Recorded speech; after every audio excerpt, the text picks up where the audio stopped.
Hey there, I'm Tucker, and you're watching D&D Daily, where we release new D&D content every day. If you're looking for D&D inspiration and information, then you're in the right place, because today we're talking about the Star. Is fame and adoration from all too much to ask? If you want to play the Star in one of your campaigns, you're going to need to first be a Glamour bard. And second, you're going to need to be a custom origin or a variant human and take the actor feat. The Star grew up in a very rich household. He was part of a noble family and as such was trained in dancing, singing, acting, musical instruments, you name it, he knows how to do it. Growing up in this rich house, he wanted to spread his music and his showmanship to the world. All he wants in life is to be famous and adored by everyone. Is that really too much to ask? He wants everyone to know his name and he wants to be the center of attention in every room he walks into. His life goal is to be a shining star in this drab and gray world. He'll do whatever it takes for him to perform. If meeting a party and going on quests is what gives him inspiration for his next grand performance, then he will 1000% go with them. The Star loves to perform, of course, and everything to him is a performance. From a conversation to combat, he is a performer in every way. The Star is a very fickle character. His mood, motivation, and alignment can all change on a dime, depending on the situation. He'll do whatever it takes to win over his audience. His aesthetic would be visually way over the top. Super bright colors, and he would know everything about fashion. He would try to be the major trendsetter, and if there's one word to describe him, it would be flamboyant. The Star does not have the best concept of money, wealth, or poverty. If someone told him they were hungry and couldn't get food, he would look at them like they were stupid and explain that they can just trade their money in for food at the market. The Star is going to be desperate for attention. He is going to die for it and he is going to need it at every moment. If he isn't the center of attention, he'll make a fuss. When he is performing, he is going to be very obsessive over the people that like his performance and don't. If someone doesn't like his performance, he's going to do everything he can to make sure they like his performance. He'll kind of pull off stalkery vibes in those circumstances. In combat, the Star is going to use his mantle of inspiration, transforming himself into an even more beautiful person, giving his teammates more mobility and defensive buff. He is also going to use Mirror Image as a defensive spell to help him stay out of harm's reach. And like all bards, he's going to use Vicious Mockery to insult his enemies to destroy their will to fight. Out of combat, the Star is going to be the face of the party, of course. He's going to get all of the attention and he's going to try to. He might also get extra recognition because he's such a famous performer. If he doesn't get this extra recognition, he'd probably be pretty pissed. If in one of their previous quests, him and his party were able to slay the hill giant that was oppressing this town, he would make sure to sing and dance in full detail describing how he did it on his own.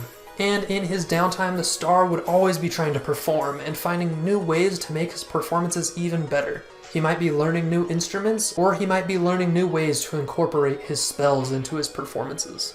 As for key mechanics of the Star, first and foremost is that all of his spells would be somehow related to his amazing performances. He could use dancing lights for lighting and ambiance. He could use prestidigitation for special effects. He could use thunderclap to keep a good beat during his performances. And he could use silent image for a fog machine. He could use mirror image to make himself his own backup dancers, because who wants to use other people? And enhance ability to keep his performing at its peak. I could also see him taking spells for when people don't like his performances or don't want to come. If somebody doesn't think his comedy routine is funny, Tasha's hideous laughter, and now they're on the floor dying of laughter.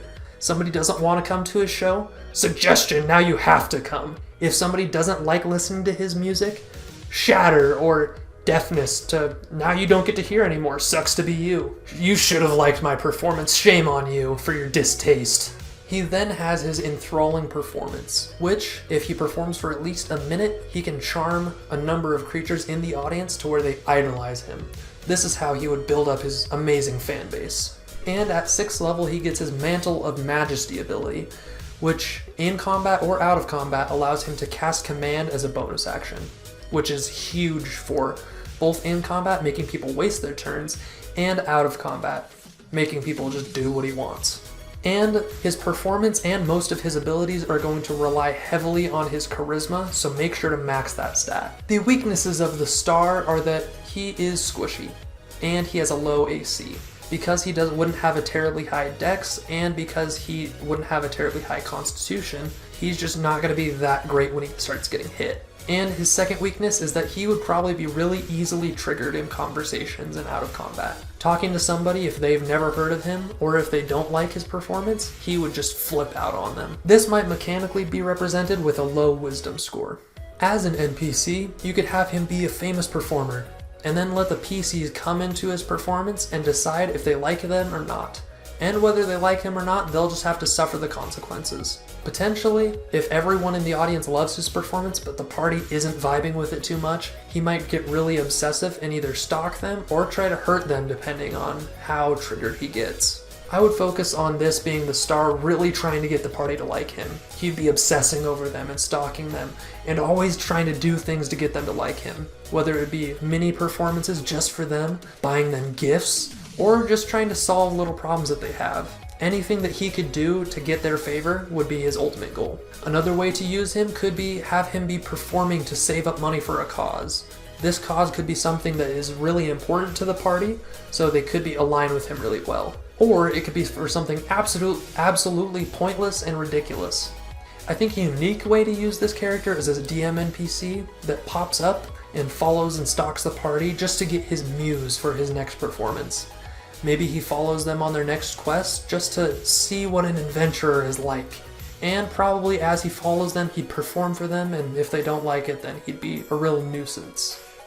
As an NPC, the star is going to be amazing if you are a DM with musical talent. You can write these songs or stories and tell and perform them for the party. So if you have musical talent and want to experiment with it in D&D, this is an NPC to run. I think the real key note to hit with the star is that every moment is a performance. He's going to make every moment grandiose, and he's going to use his skills to make it that way. He wants to be the center of attention, and he's going to do everything in his power to have it that way. How would you use the star in one of your games? What would you do to make it better? Let us know in the comments. You can also tell us what you thought of this video by hitting the like or the dislike. Either way, it helps us know what we can do better and what content you're looking for. And on the next episode of D&D Flavor Builds, we're going to be talking about the Hellraiser. Make sure to hit that subscribe button because you're not going to want to miss it. See ya!